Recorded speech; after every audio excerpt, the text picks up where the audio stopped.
typically just a quick inquiry is just like, they just said that, give me the brief description of your deal and we'll let you know within a couple hours if we could do it or not. Our biggest thing is we let people know quickly if we could do it, yes or no. That way, we're not dragging out for weeks and they miss deadlines.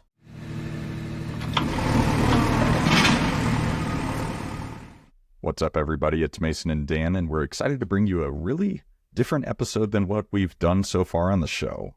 We finally got the opportunity to interview a hard money lender. It took over a year for us to get one on the show, but I think it's a really great episode. But before we dive into that, Dan, how are you doing today?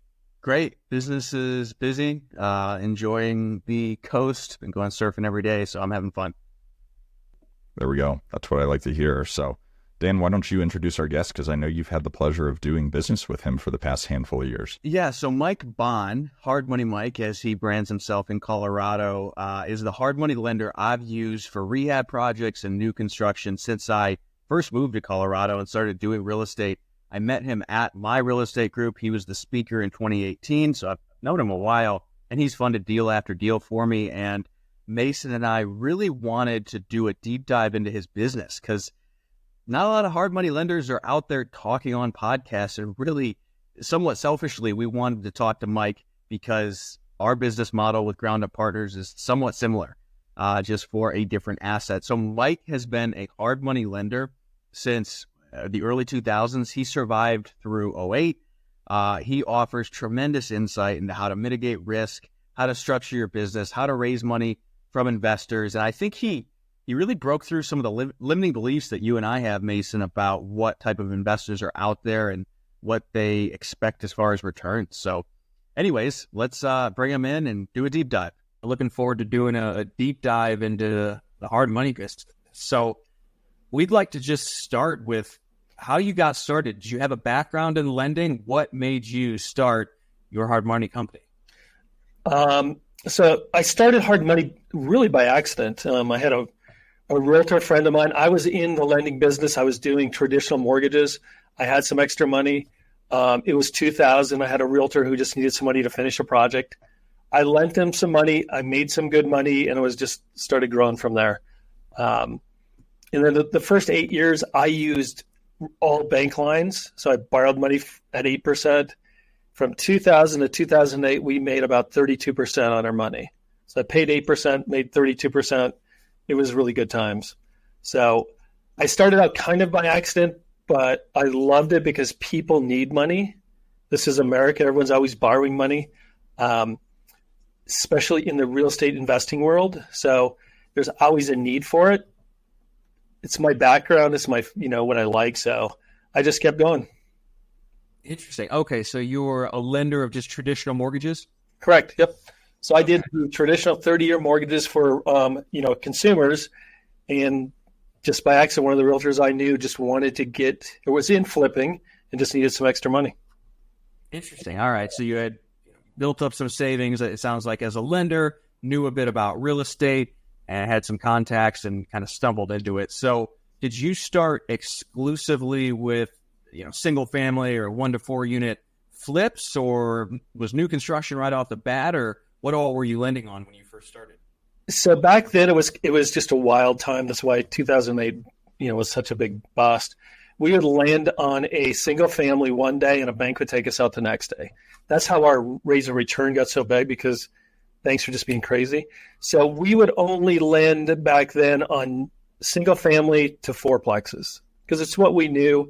We didn't get into small commercial. We didn't get into land. We didn't get into new construction. There was so much business in Colorado at that time. You just didn't have to venture out. That makes a lot of sense. And Mike, I want to pull out something you said. Things were really good, and we're talking a little bit about the beginning of your venture into hard money lending. What was it like going through 2008, 2009, 2010, and then how have you pivoted or adapted your business since then? Great question, because in 2008, all the lenders, the banks who lent to us, were closed down.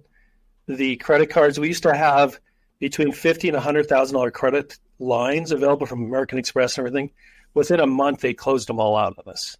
So we went from having a great funding source to nothing within 3 months. So, and then plus there was no one buying or selling any kind of business. So we had to adapt. And what the adaptation is we went pure private money. So we went to people, we had to survive. So we went out and found people who had money, who wanted a better return. Because they're not going to call the money on you like a bank when, things get hard. So from 2008 through 2010, it was pretty rough in the fix and flip business. And that's where we learned as a private lender is we have to be flexible. Banks were down. They weren't lending anything because they were being closed down. So we just kind of stepped in and did a lot of the bridge loans that banks couldn't do. That they would do in a good time, but in a time where things are a little bit tight, they stopped doing. So we just had to pivot what we were doing because there was little to no flips because there was such a big inventory of properties at that time. Completely different than right now. Yeah, absolutely. And kind of on that note, a lot of the lender or borrower criteria changed after 2008. Yep. Did you feel like your underwriting process with the borrower also changed with what the big banks and huge mortgage companies were doing, or did you still approach it on a deal-by-deal basis? Well, I think from 2008 to 2011, things tightened up and the loan to values went down. But even in 2000 through 2008, the average LTV on a loan was 65%. And it just started creeping up. Now it's like 75%. Even in the best times, it was 80. So times did change. You got to kind of adapt with the times. But also, if you look at from 2011 through 2020 some, the markets just got better and better and better. I mean, rates went down on banks, values went up. So initially things tightened up, but then they loosened up quite a bit. They're tightening up again right now. Yeah, we kind of reached the end of a long cycle there, declining interest rates. Now, when did you start to loan on new construction? We started probably, I would say like 2015, 2016. Like I said, anytime after even, in 2010, we didn't see it, but we had a bunch of clients who were buying properties. And that's when we started doing what they call now BRRRR. So I helped 5 or 6 people buy 10 properties in 2010, purchase them with zero money. And, I talked to a couple of them recently and they have them all paid off and they're worth like 3 to 4 times what they bought them for. But, things started changing, but the demand came back in 2014, 15, and builders started building again while they still could before all the regulations kind of hit. So we ventured in with some of the people we knew. I mean, most of the construction that we do is here in Colorado. We have one lady here who does multi-million, like somewhere between $1 and $4 million properties. We've been lending to her since probably 2009. And then there's a lot of people like down in, the southern part of Colorado, you included, that we've been lending to, that it just was a market shift where they needed properties down there, especially during COVID. It kind of took off in certain areas. And we have to adjust as a private money, pure hard money lender who has money to the markets.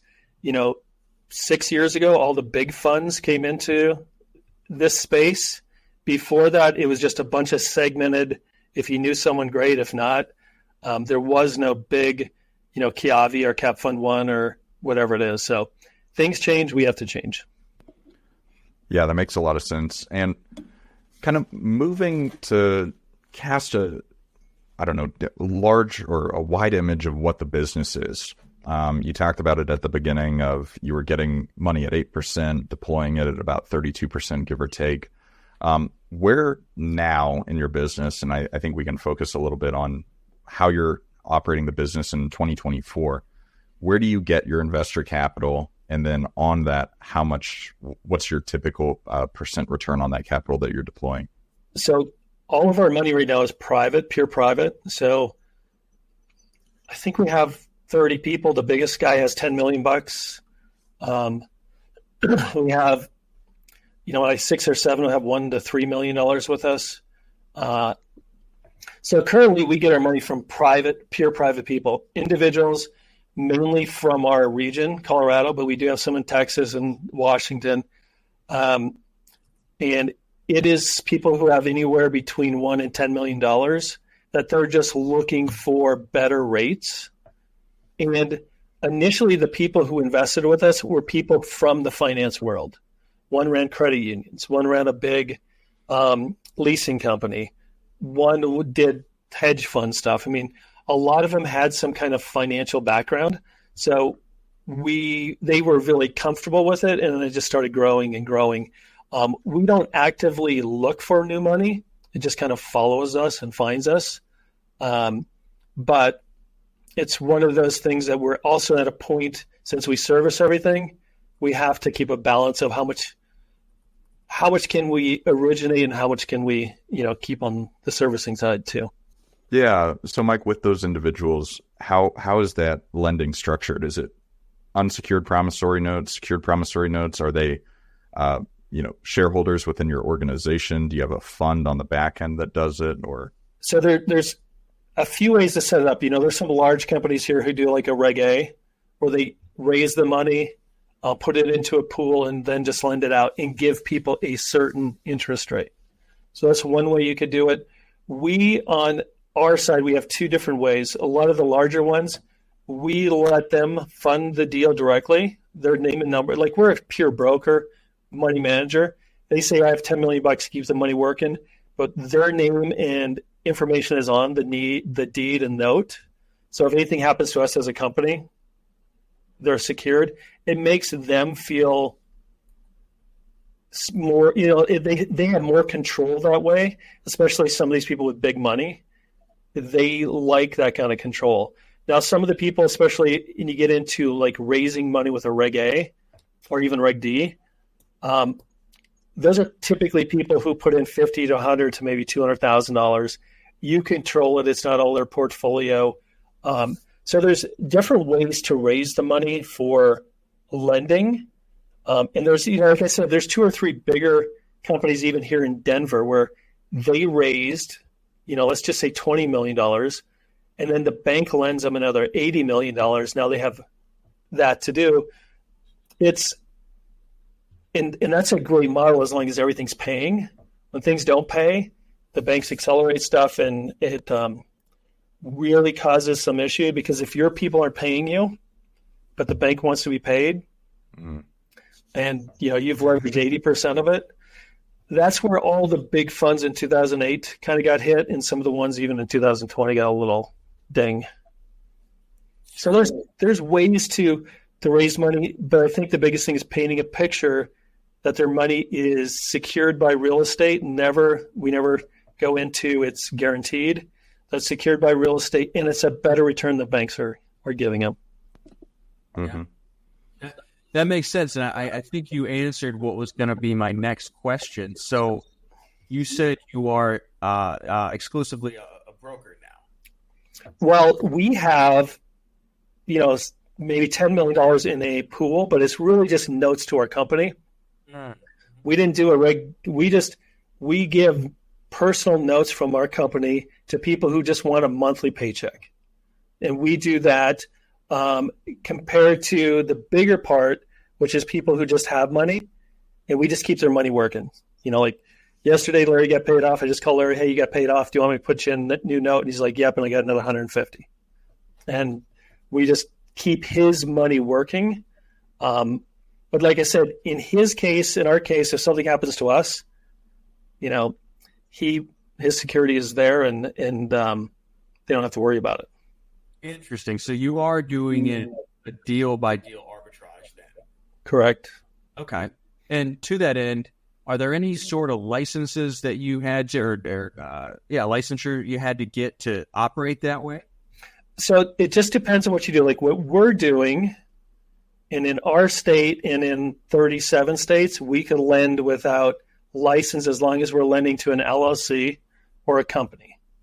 There's some states that you cannot lend at all, especially west of us. Pretty much any state west of us, Minnesota, you have to have a license in that state to lend in any kind of money. California, someone in Washington, Oregon, Idaho, there's even special licensing just for, hard money. But typically anything east of us and south, there's no licensing as long as you're lending to a business, which is an LLC for business purposes. So no owner occupied. That makes sense. That's why there's always that question on the forum. Yeah. Okay. Interesting. Mason, I know you had something. Yeah, Mike.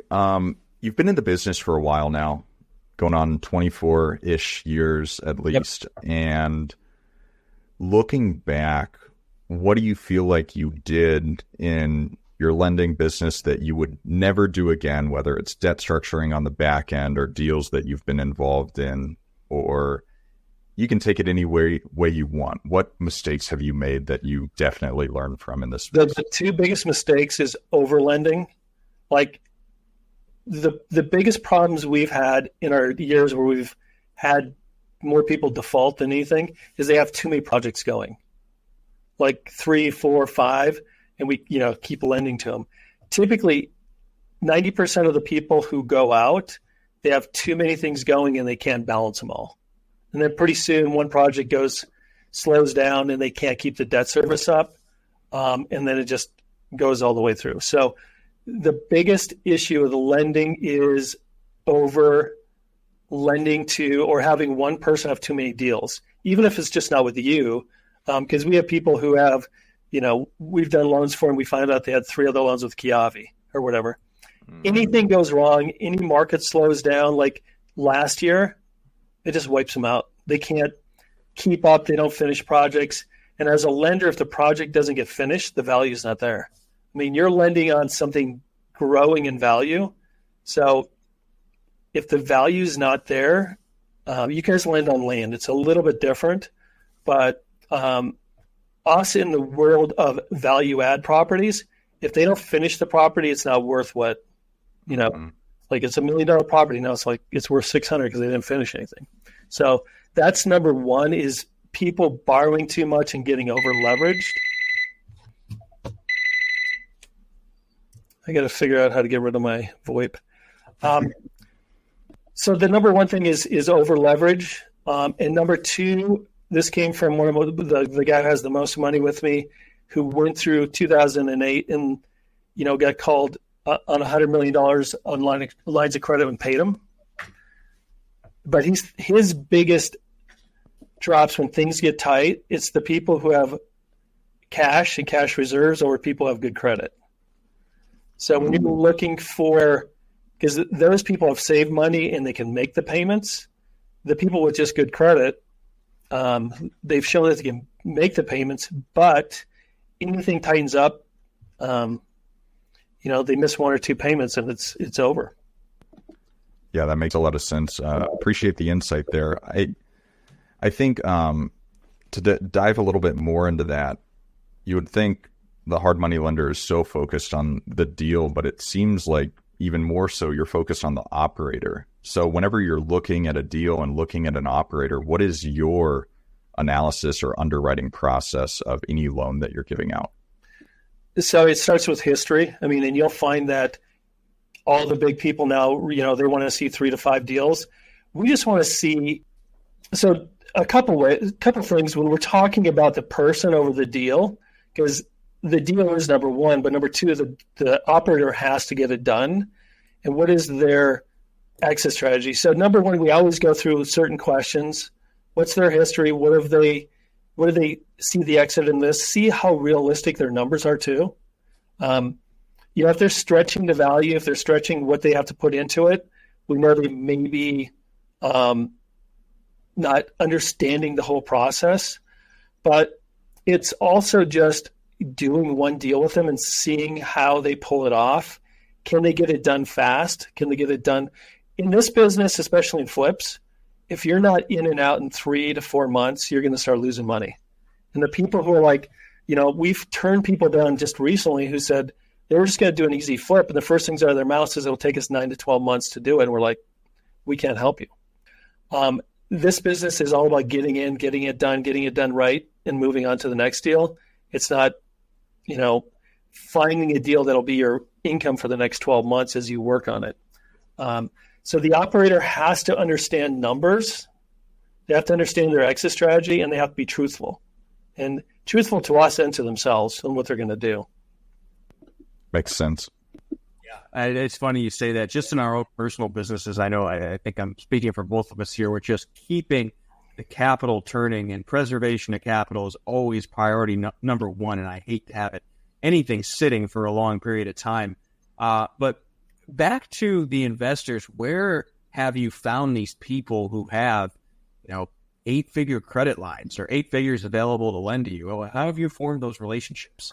It was weird, because back in the day when I had to start, it was just all, I was marketing and advertising, sending letters to people who, if you pull up a deed list, you could see trusts, IRAs, everything who's lending to people. And I sent them to them. And at the very first part, when I started out, I had to maybe give them a little bit more than I wanted to, but you have to do what you have to do to keep everything going.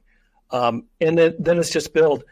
There was one person I met who introduced me to their financial advisor, who was just happened to be going kind of retiring.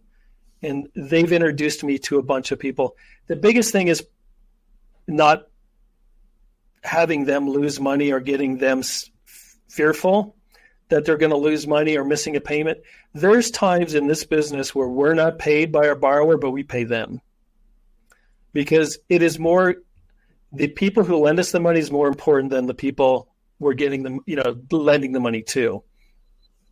Because that's how it keeps going. Is I would say 99% of the people who started with us have at least 10x what they put in starting out. Like, you have $100,000, pretty soon it's 500, pretty soon it's $1 million. And that typically ramps up in 2 to 3 years. But a lot of our money came from doing right by the people we started with, giving them the security and just going like, here's why you're secured. Here's how you're secured. We go through the whole process, like, especially if we have, we have $10 to $15 million kind of in a, let's call it a pool, but it's not a pool, it's just notes to us. And we go through the whole process. We make sure we get title. We make sure we're in first lien position. We make sure, we're ACHing. We go through this whole thing to make sure you're secured at a loan to value. We give them all this information up front so they could feel secured, but they typically start with a smaller amount. And then once you prove yourself, it goes quickly. And that's why it's good to put them in a 3 or 4 month deal. Because it's good for them to get their money back. And then the next thing they're doing is like, I want to get my money back out. Sure. So the quicker the first deal is, the better it is that they understand. So even people in the pool, we just let them know, like, hey, we just paid this loan off. We're going into a new one. This one. So they know there's activity going. When things change, we kind of let them know, like, hey, things are changing, but here's where we're pivoting to as an advantage. Like, fix and flips was 90% of our business. Now it's probably 30%. Sure. So you have to show them some success to make it, increase. And don't ignore calls or anything. Like, I see people who do this and then they get in trouble once and they avoid calls. They do everything else. And once you get a person with money nervous, they're not coming back. But they will keep giving you money because they want somewhere to put it other than the stock market. Mm-hmm. And there's a lot of people with, $1 to $3 million in IRAs. I would say also we started more with IRA money than we have now. We have very little IRA money, but we started with IRA money. Going to the New Directions, and back then there was another company, but going to their meetings, meeting the people who had self-directed IRAs, who were looking for some meetings. We went to all those meetings. We talked to those people, and we were able to do actually quite a few deals through people with self-directed IRAs. Interesting. Okay.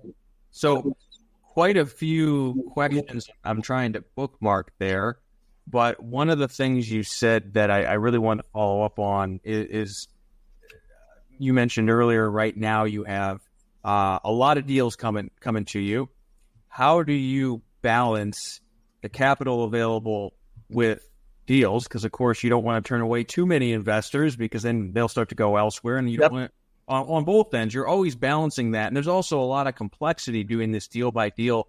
So can you speak a little bit to how you balance that?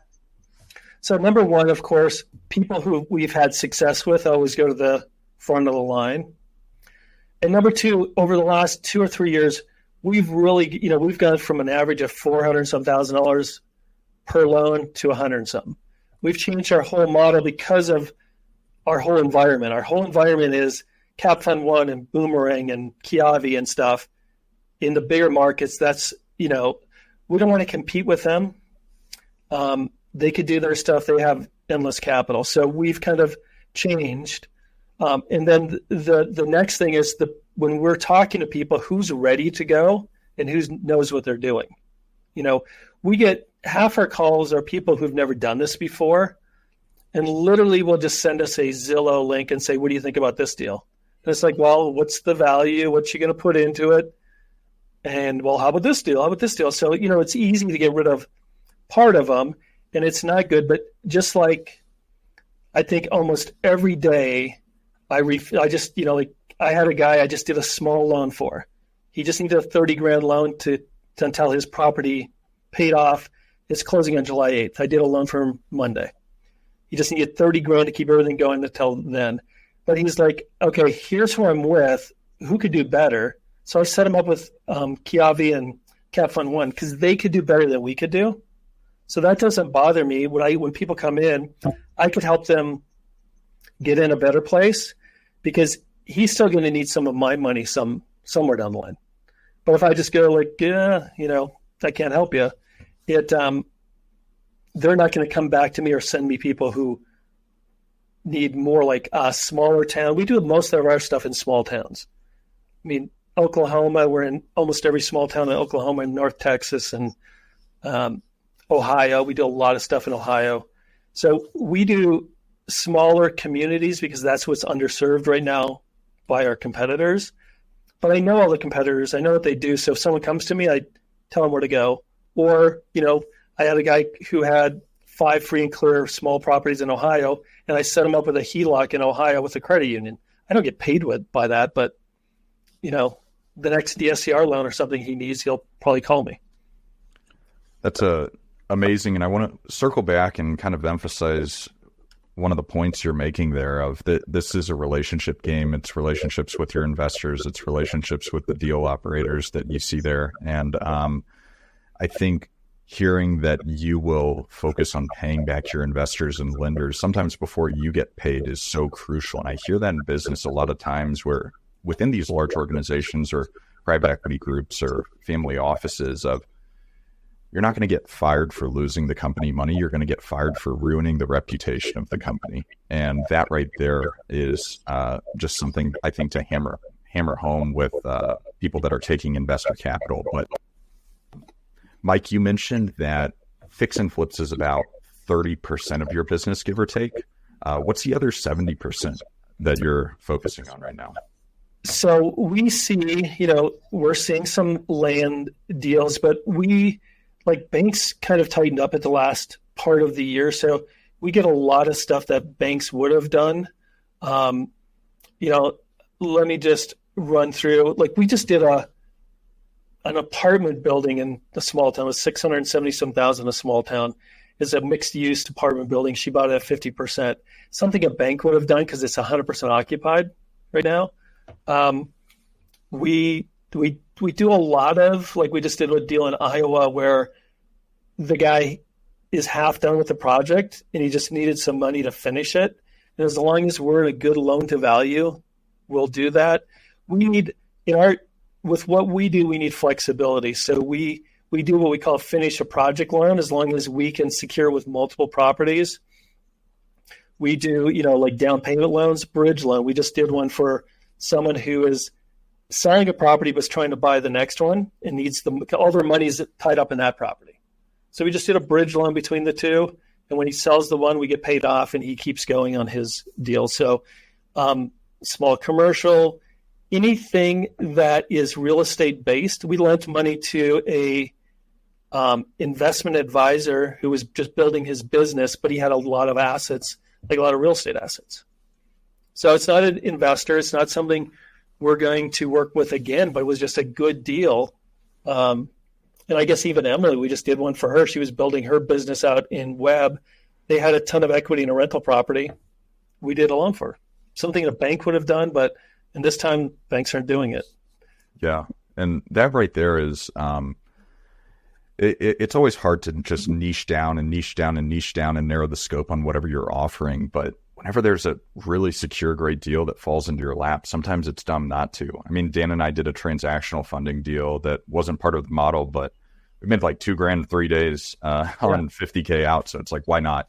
But on that, I kind of want to get specific selfishly, just because I have a rehab project that I'm working on in Pagosa Springs, Colorado. And you've mentioned that you lend in small towns, but one of the issues that I've seen with this particular project, which I'm learning my lessons, and it's going to be really great, and I'm going to be really happy in a decade once I survive this project. But I see on your website that you help people get connected to banks afterwards on the refinance and stuff like that. And you've talked a lot about the creative financing solutions that you help and offer. But what I've seen a little bit is in these small towns, some of the larger banks say, hey, the population is too small, not interested in providing a loan. How do you overcome that or assist people like me in situations like this? So I guess it depends on where your exit is. If you're going to keep it, like DSCR, there's 3 or 4 lenders out there who will do towns down to 5,000, 4,000. We're doing a couple of rural ones now on mobile homes as well. You just pay for it a little bit more. We're doing more and more little DSCR loans in Arkansas where they're buying for 75, the loan's 52, and it's not a populated area. So there's options out there. Just most big lenders don't like loans under $100,000. But it's also knowing the banks. Like we do a lot of stuff in Oklahoma, so we know the banks there that'll lend and take people out. So if someone comes to us, Chickasaw Bank out there used to do 85% on a burr. Like three months after you bought it, they'll go up to 85% on a refinance on a burr. So we kind of know the relationships in different areas and different towns. And we actually had a person, and they call around, especially for HELOCs and everything. Like in Florida, if we're in part of Florida, they'll call around and talk to all the credit unions and see what they do and what they won't do. There are changes, so we try to keep in contact, especially where we do a lot of loans with the small banks. But we also have products that we know before we get into a deal, like a DSCR, like someone's buying a burr property, we're doing the front end. We already want to approve for the back end. If someone else can't do it, we could do it with there's like Constructive Capital. There's a few of them that will do $50,000 DSCR loans in rural communities. That's great. And I think once again, and I'll keep repeating it because I feel like a lot of times in business, people get held up on the terms and the technical side of it and the risk analysis of, okay, in a small town, you might, the bank might view it as a riskier investment, so they're going to charge a higher rate. But Mike, once again, you talked about the relationships that you build with these smaller local banks and community banks that are these amazing resources. Can you speak a little bit more about, in one of these small towns, how do you create and navigate that relationship with a small community bank? Well, we always start by, like if we're calling around a bank, we're just like, hey, we have a client who's looking for a loan. We just want to be able to give you this deal and see if you can do it. Like, we're trying to give them something. We're trying to get them business. And it's also to understand in lending and anything else, it's who you talk to, if they're a good producer or not.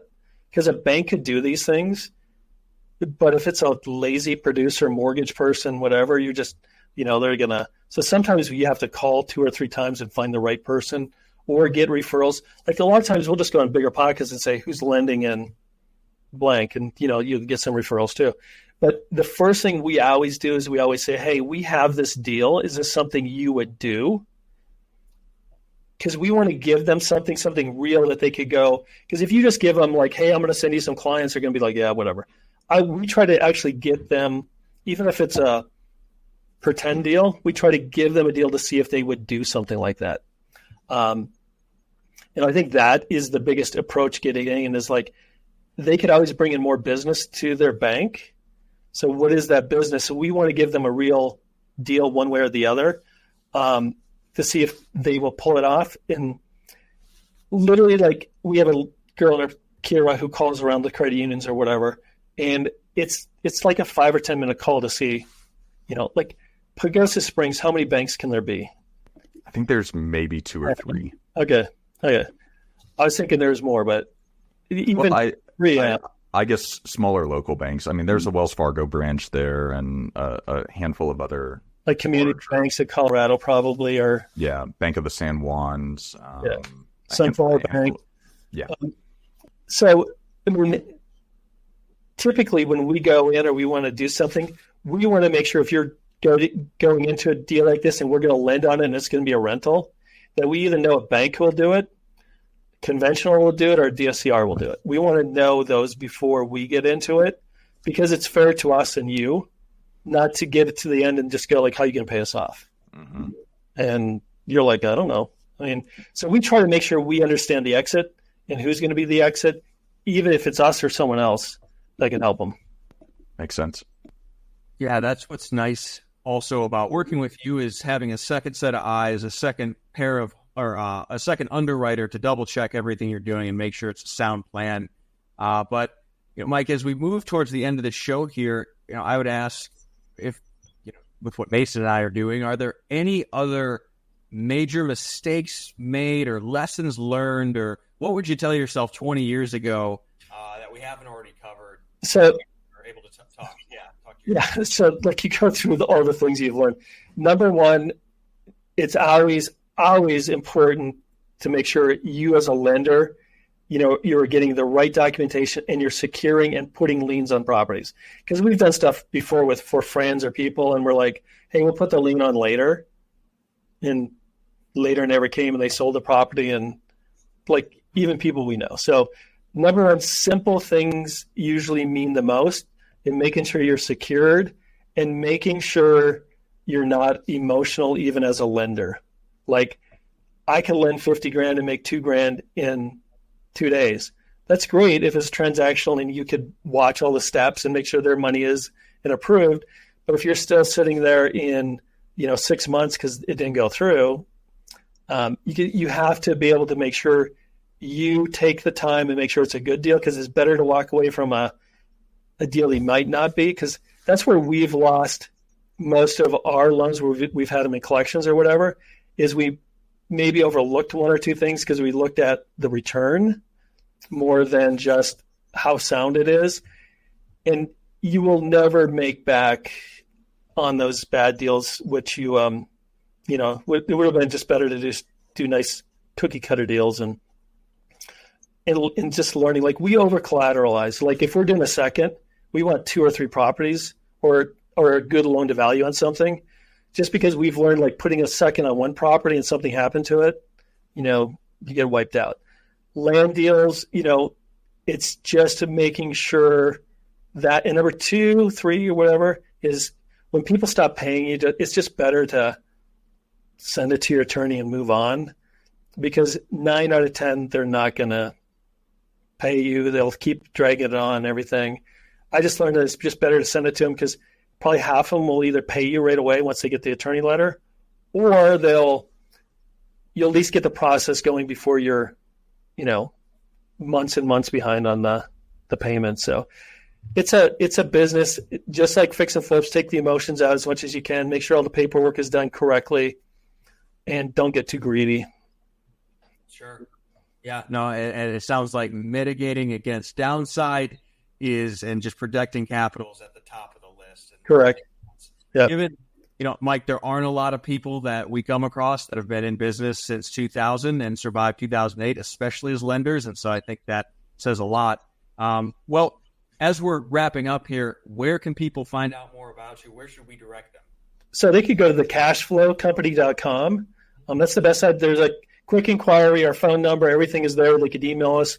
Typically, just a quick inquiry is just like they just send like give me the brief description of your deal, and we'll let you know within a couple hours if we could do it or not. Our biggest thing is we let people know quickly if we could do it, yes or no. That way, we're not dragging out for weeks and they miss deadlines. Sure. And I see a YouTube channel, Hard Money Mike on YouTube. We have Hard Money Mike. We have the Cash Flow Company because we were doing some non-hard money stuff, and people wouldn't. Once you're a hard money lender, people are like, "Yeah, you can't do a traditional loan." We're like, we're probably better rates than 99% of them, but so we had to add the Cash Flow Company, and we're doing some stuff on, even on the consumer side of instead of refinancing using a HELOC, it saves you $250,000 even on a entry level. So we do a little bit more on that side. Interesting. Okay. Well, that's probably a useful lesson on branding there. But, yeah. Anything else you'd like to say to our audience, or anything we should have asked you but didn't? No, I just think, like if you're into, I love lending. This is what I do. I wouldn't want to do a 9-to-5 job. It's kind of nice, call it mailbox money or whatever, where you're lending it out at, 10 or 11 and you're paying 8 or 9. But the point is all these things, it's just kind of a good business if you set it up right and manage it right. It's it just keeps growing, and it's just a good business to go in. Just take care of your investors, because then that's where really the growth is. Amazing. Thank you, Mike. Appreciate it, guys. Awesome. Well, thank you everyone for tuning in. This is Mason McDonald and Dan Haberkas with the Big Picture Blueprint signing off.